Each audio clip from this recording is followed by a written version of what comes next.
Might even be staring down the barrel of a top 17. Lift my embargo on talking about some politics. Not to say that, white men can't be misogynist. He's a 78-year-old guy. Like, there is no more machismo left. Smoke mirrors and orange paint. I assume he also wanted to hunt in Jellystone Park, and there you can go pick off Yogi and Boo Boo. What had happened? One of those presidents got us out, and it wasn't the orange one. Let me know what happens when you get to the bridge that isn't there. But the less of my FEMA dollars that go to Florida and North Carolina, the better. Women are being told what they can and cannot do with their bodies. So, that's bananas. Because he still believes in trickle-down economics. They proved that in Ferris Bueller's Day Off. Something DOO economics. This More You Know moment has been brought to you by me, Hard Rock Lunchbox.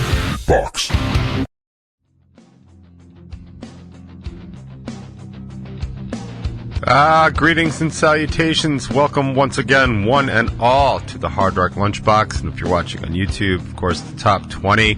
It is October 17th, 2024. It be chilly up here in the Northeast, but apparently, according to my main man, Byron Miranda, on Pix 11 News, it's going to warm up. He said we could even see an 80 next week. Now, I don't think that's going to happen, but he is the weatherman, so I'm going to have to defer to him on all matters meteorological.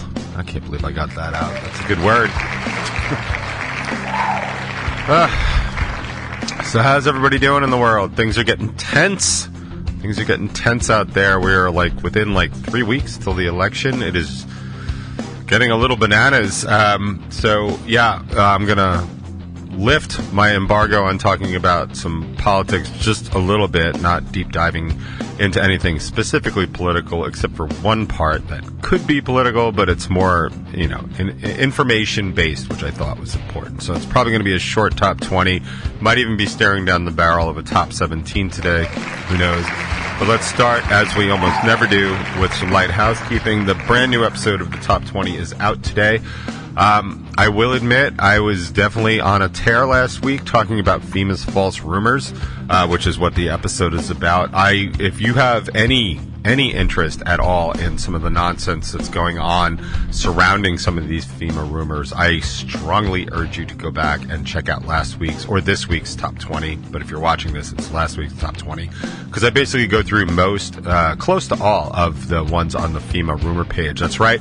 FEMA has put out a page to dispel some of the nonsense the right, not even just the right, but the MAGA specific on the right, have been talking, or the nonsense they've been spewing and talking about and causing. I will say the rest of the episode is pretty much just that, although I did talk about selective memory and supply and demand, because I'm just tired of the misinformation. I will say I did have an experience recently where I've said for a long time that I have yet to meet a Trump supporter that didn't have a financial stake in Trump becoming president again, or they were just completely racist, right, or sexist or misogynist or something. There's a lot in a lot of minority communities that where misogyny is still kind of a big deal. I mean, not to say that white men can't be misogynist, because I think we all can. I mean, I think it's possible for everybody, but there are some cultures where it's just sort of more prevalent, let's say. And we're finding a trend that people like that, this sort of fake machismo that Donald Trump exudes. He's a 78-year-old guy. There is no more machismo left. It's just all smoke and mirrors at this point. Smoke mirrors and orange paint, in my opinion. I did run into somebody, or Tony had actually mentioned that somebody had a good none of those reasons, and he was a hunter and he wanted to hunt in Yellystone Park. I assume he also wanted to hunt in Jellystone Park, and there you can go pick off Yogi and Boo Boo. But at least it was a reason. You got to respect that, and if that's your main issue, yeah, go vote for Trump. I think that's probably a good idea. But I did run into a situation of just blanket misinformation on a relatively, and somebody I expected to be an intelligent person, and it was just loaded with misinformation. And if that's the case, and you're just surrounded by that misinformation, it becomes your only information. But the simple fact that people still refuse to, like, run it by the sniff test and check it against, like, your gut feeling is just bananas to me. And in this particular case, it was effectively that, more the Biden, because of the way we withdrew out of Afghanistan and the disaster that was. By the way, if you read about, like, what happened and stuff, and you get a clearer picture of what was going on. But this was specific to that there were more troop casualties under Biden than Trump. And that's just demonstrably not true. The stats are there. And even if you just go to the very basic Wikipedia page and very basic algebra, you can do the math. Like, that's the reason that Biden wanted us out of Afghanistan. He's like, I don't want any more troops to die here. And since we've left Afghanistan, that's kind of been the case. Now, a lot of the Afghanistan pushback was how we left and quickly, and we really screwed over our allies on the ground, and we basically screwed over all the people that we had, like, kind of built up. Like, women in Afghanistan could go to schools and stuff. Well, that's no longer happening because the Taliban has taken over. But what I was able to explain was that what had happened in Afghanistan is that we really did believe the Afghan forces were going to be able to hold, maybe not all of Afghanistan because it's tribal and no one's ever really been able to do that anyway, but at least be able to hold Kabul and, like, some of the main, things that we had built up, and the Afghani forces simply weren't able to do that. We trained them for years, and I'm not slamming them, I'm just pointing out that they were not able to hold their own city. And yeah, the American military is the greatest military in the world, and it's just such an industrial complex that we are able to do those things. We're able, like, seriously think about that. We're able to basically occupy a nation and control it. Like, that's great in terms of the power that we have and the ability that we have and the institutions that we have. I mean, it's probably not so great if other countries could do it, because it's exactly what Russia's trying to do in Ukraine. If you really want to see what Russia's doing in Georgia, there's a new Johnny Harris out that I would totally recommend. Check that out. It is alarming what's going on there. And of course, this is what China's trying to do to Taiwan, right? Like, they're trying to take over Taiwan. They're saying it's theirs. They want to just occupy it. But, like, it's not super easy to do all those things, right? But we're able to do it because we're the greatest military in the world. I find that almost inarguable at this point.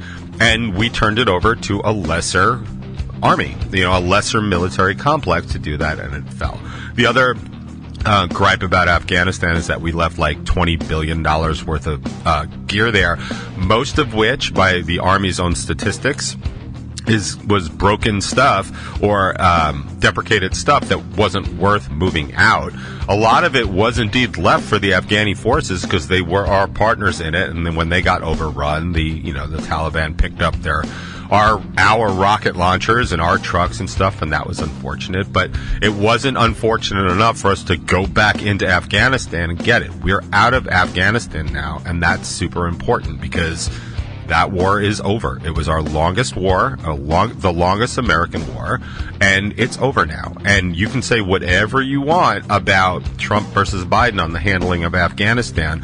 One of those presidents got us out, and it wasn't the orange one. So I think that's important to recognize. But in terms of this FEMA, just like a quick follow-up on the FEMA nonsense, there have been reports from the National Guard in North Carolina where they actually had to suspend and stand down on some of the rescue and relief operations they were doing because there were armed militia in North Carolina basically confronting the National Guard. First of all, I just wish the National Guard would have been like, all right, and just ended that militia. But of course, that's not their mandate. That's not their scope. They're there for recovery and relief.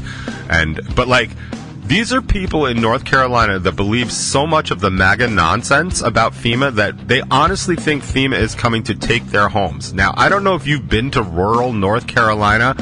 you don't want their homes. Like, even if you did, like, you could buy them on your credit card. Most of them are just hot garbage. It's not like they were going to take over Asheville, which is actually worth something. But, like, some of these other things, and I told you, like, last time, like, about the complaints, like, FEMA's blocking roads and stuff, like, and we read right off the site, FEMA doesn't do that. FEMA is not a law enforcement agency. They're not a military agency. The National Guard, called out by the governor and local law enforcement, were doing that. They were blocking some roads because a lot of them were unpassable because of mudslides, bridges being just knocked away, or just being a dangerous condition. That's why I said, if you are a MAGA follower in North Carolina and somebody's blocking the road, please, by all means, drive through that blockade. Let me know what happens when you get to the bridge that isn't there, because I think one less person spewing and embodying misinformation is a good thing. Now, that may or may not be a popular opinion with you, but I don't really care, because I'm right on this one, and when I'm right, I'm right. If everybody knows when I'm right, I'm right. So I'm right on this one. So that's why all this stuff is just so troubling. But I just keep thinking, like, all these reports of people refusing FEMA's help, like, that's more money in my pocket. We could save that for another northeastern disaster. Now, Superstorm Sandy was definitely a, storm of the century, so I'm going to have to wait a little while till we cash in on that FEMA money. But the less of my FEMA dollars that go to Florida and North Carolina, the better. And that's what I have to say on that. Now, what I wanted to talk about that was political is that Kamala Harris has done 3 interviews of note over the past week that I think you should probably take a look at, or at least follow up on if you're, and this is not being a Kamala Harris supporter, this is just of interest and of note.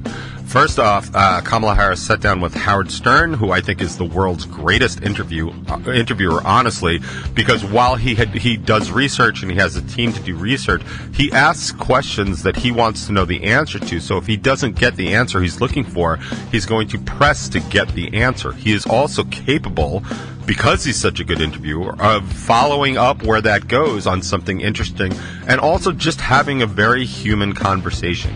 So that that interview was obviously available to anybody that has SiriusXM, but they actually did put it out on the Sirius channel. So if you want to just look it up on YouTube, you can watch it for free.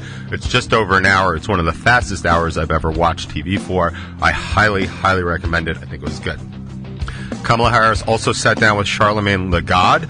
I have not seen that interview, but I can only imagine that that's got to be a really impressive interview, because Charlamagne the God is actually a talented interviewer as well, and not necessarily a Kamala Harris supporter. So I would urge you to check that one out as well. Of also note is that Kamala Harris sat down with Bret Baier on Fox News last night, and while admittedly I did not watch the whole thing because I got to the first question and it was already really testy, and I was having kind of a rough day yesterday, and I was like, I just don't need this aggravation in my life right now. But I did record it through my YouTube TV, so I'm going to go watch it.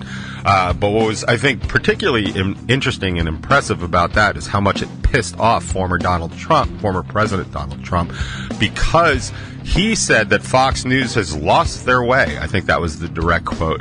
And just understand, like, what that means. Like, he's like, no, don't interview my opponent at all because you shouldn't, or whatever. Like, that's ridiculous. For anybody, especially in news, like, for anybody to turn down an interview just because I don't like you or don't believe in what you're saying, like, please understand that the misinformation that I'm talking about is coming from that. Those filter bubbles, those echo chambers that you're in. It's like, I'm not even going to sit and talk with my opponent. This is the same pussy move that Trump did when he wouldn't debate her again, because he's like trying to hide some of her good ideas from people that might be swayed otherwise. Now, I can't understand how people could even be swayed at this point, but again, given my experience of this misinformation that's been going on, like, I guess some truth about what her policies actually are, if you're hearing them for the first time, you might find them interesting. For example,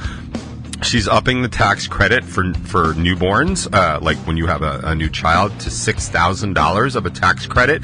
And she says it's to buy cribs, to buy diapers, everything that's like super important when you're having your first newborn. I think that is incredibly a good idea.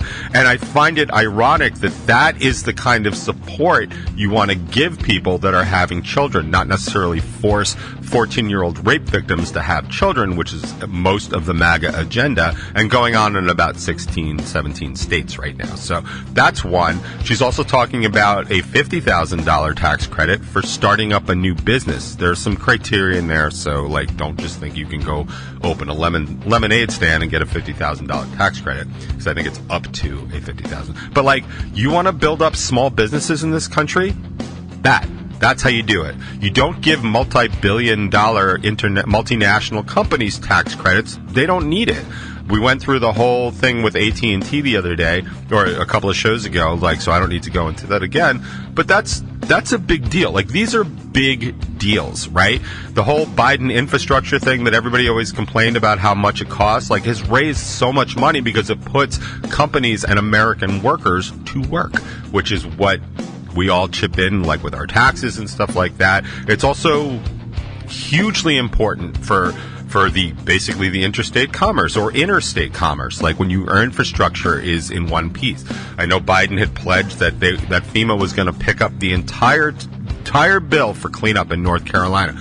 That is incredible, but it's also all American jobs because they're on the ground. It's very hard to outsource cleaning up a bridge in America to places like China, because you'd have to send the bridge there. And, you know, we currently don't have that ability. So, like, hearing some policies like that when you don't know anything about their policies is super important. And, of course, she's all for a woman's right to choose. And she actually did a really good kind of analogy to, like, anybody to just remove the abortion issue from it, because you can believe whatever you want on abortion, and that's fine in this country. But, like, the reality is, like, women are being told what they can and cannot do with their bodies. So, like, that's bananas, like, on its face. And I think the analogy she used is, like, you know, if you needed this other, I forget what it was, I wish I could remember, but if you needed this other procedure, like, what other procedure do you need government approval for? Like, you want to get, like, kidney stones removed, you want, like, you know, like, let's say you need Viagra. Like, let's say, you know, you want Viagra and the government has to say whether or not you can have that, like, just to make it a completely male thing. But also, like, you know, my shoulder, thank you for asking, like, it doesn't require surgery, but what if the government was like, no, you can't have surgery on that? Like, this is stuff I want to do. In fact, my doctor, when I spoke to her yesterday, gave me a list of options. Like, awesome. I can make up my own mind. I decided I'm going to go as non-invasive as possible. So I guess that would be the non-abortion movement, because I could abort my shoulder, I suppose, and get it fixed if I wanted to. But I didn't have to ask the government. I had a conversation with my doctor, and I had sovereignty over my own body to make that decision. That's what the anti-abortion movement is about. It's very little to do with abortion and almost all about control. But again, if you don't want an abortion, don't have one. Simple as that. You know, and all the people that are saying, like, people are using abortions like birth control, like, you're foolish and you're being ridiculous. The stats on that are knowable, and they're incredibly low. Like, an abortion is not something that people like, well, I'm going to do that this weekend. Like, that's not how that works, especially, like, later, you know, like, more than, you know, 3 or 4 weeks and stuff. But, like, it's just bananas. Like, so it's important to hear all that information. And of course, when you talk to, or you hear from former President Trump about his economics plan, what is he doing? He wants to give more tax breaks to billionaires, right? And that's his stated goal, because he still believes in trickle-down economics, which is bananas, ridiculous. Even they proved that in Ferris Bueller's Day Off that it doesn't actually work. They called it something DOO economics. Yeah, voodoo economics, the great Ben Stein. Also a conservative, also not a Trump supporter. Also, Geraldo Rivera came out this week and endorsed Kamala Harris. I encourage you all to read that. I think it was either a tweet or an Instagram post. It was fascinating to read, but I'm not going to get into that. Because the other thing the former President Donald Trump likes to talk about, his favorite word, I quote you not. Wait, no, I quote you, and then I crap you not. Try not to curse so much. Tariffs. I don't know if you can read that. Tariffs. So in the negative 3 minutes I have left, I thought I would just explain really quickly to anybody in my audience that's not quite sure or not comfortable on what a tariff is, basically what a tariff is. So a tariff, and I can do this from memory because I took Econ 101, I also have a brain. So tariffs are tax. It's simply a tax. It's a tax on goods that we import from other countries. That's what a tariff is. Now, why do we do that? There's lots of reasons. What's good about it? What's bad about it? There's also lots of those. But I'll read you a specific definition. It's from Investopedia. It's basically the Wikipedia for investments. So they have no agenda. This is just fact information because investors need facts. They don't really need to deal in theories, right? They need to know what a company's worth, what a company's doing, what the economy's worth, what the economy's doing, that kind of thing. So, okay, so one of the ways governments deal with trading partners they disagree with is through tariffs. A tariff is a tax imposed by one country on the goods and services imported from another country to influence it, raise revenues, or protect competitive advantages. So the key takeaways, governments impose tariffs to raise revenue, protect domestic industries, and exert political leverage over another country. Tariffs often result in unwanted side effects, such as higher consumer prices. Tariffs have a long and contentious history, and debate over whether they represent good or bad policy still rages. So some of the side effects, and this is important because, okay, just real talk for a second. So Trump wants to impose more he did this during his first term. He imposed some pretty strict tariffs on China, and China immediately imposed tariffs back on us because that's how trade wars happen, right? But what it basically does is he put like a 25% tax on some of the goods coming in from China. Who do you think pays those taxes, right? And I know it's nuanced, so I want to cover some of the nuance. But if you have something that's $100 coming from China, not that anything is $100 coming from China, I kid. Because like iPhones and stuff like that are off the chart. You have something coming in from China that's $100, that 25% tariff makes that item $25 more, right? $125 more. Now, who pays that exactly? Is not China. It's a tariff collected by the U.S. government from U.S. importers, right? So if Apple, we'll use the iPhone, say there was a $100 iPhone. There isn't. Don't get excited. So Apple brings in $100, an item that costs $100 from China, brings it in this country. If there's a 25% tariff on it, it costs them $125. We've all paid tax, right? We look at the receipt, you get the cost, you get the tax. That's what it is. So now Apple has a choice. So they have this item that's now $125 that yesterday was $100. They can do one of three things. They can tell China, hey man, you got to lower the price on this because it now costs us $125. Now, China can do that or not do that, but arguably they're not having a 25% markup to cut in, and they don't want to make less money either. They do want to keep selling their goods, so they might shave a little off. So let's say they shave 5% off that, and they drop it to $95. Well, now the item's $120, right? So Apple has now two choices left. They can either take that loss from themselves and get $20 less per iPhone, and I think if we've learned anything about these big companies is they do not want to reduce their profits ever, at all, ever, right? So, but let's say, just to be competitive, they're like, well, we'll take another 5% off. So that's another $5, right? So now this formerly $100 item with the 25% tariff was $125. They get $5 from China, $5 from Apple. It's now $115. Where do you think that money goes? Where do you think that comes from? From you, the consumer. So yeah, you don't necessarily have to absorb all of the costs of a tariff, but you're definitely going to absorb some of them. And that's what tariffs do. That is the direct effect in your pocket.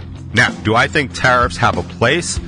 Absolutely. The one place, in my opinion, where tariffs have this real need for national kind of observance and national sovereignty is when you have an outside the country competitor making the same thing as an American company. And we want you to buy American.